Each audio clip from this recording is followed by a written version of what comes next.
Welcome to the Business Law Vault, your ultimate source for unraveling the fascinating and dramatic world of business law.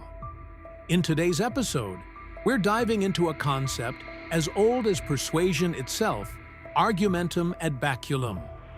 That's Latin for argument to the club, and trust us, it's as intimidating as it sounds. Stick around to find out how this tactic has shaken boardrooms and empires. Literally. So, what exactly is Argumentum ad Baculum? Simply put, it's when someone uses threats or fear to win an argument. Imagine this. A parent tells their child, "Take out the trash, or you'll be grounded all weekend." It's effective, sure, but it's also a logical fallacy because it doesn't really explain why taking out the trash is necessary. It just relies on fear. But what happens when this tactic leaves the home and enters the cutthroat world of business? In the corporate realm, the stakes are much higher.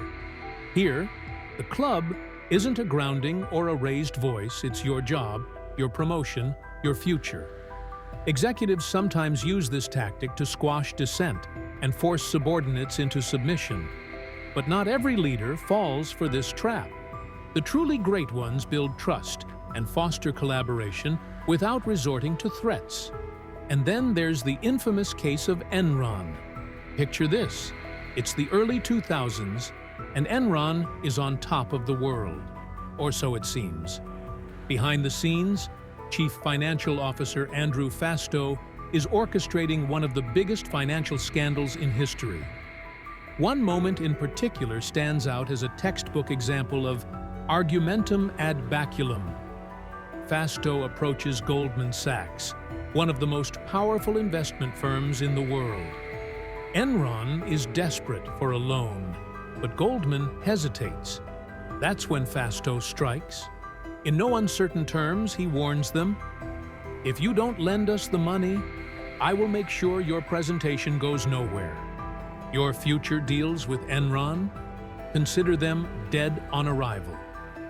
Fastow didn't just hold the club, he swung it. And for a moment, it worked. But as history shows, his tactics couldn't keep Enron's house of cards from collapsing. The company's downfall became a cautionary tale of unchecked greed, deceit, and the dangers of wielding power through fear. But it's not just executives who use this tactic. Consumers and interest groups often play the club card too, boycotting companies they see as unethical. This puts pressure on businesses to consider the impact of their decisions on all stakeholders, not just their shareholders. So, what can we learn from Argumentum ad Baculum? Whether you're running a business or just taking out the trash, remember, relying on threats may win the battle but lose the war. The best leaders inspire trust, not fear. If you found today's episode insightful, make sure to hit that like button and subscribe to the Business Law Vault for more captivating stories and lessons from the legal and business world. See you next time where drama meets law and law meets you.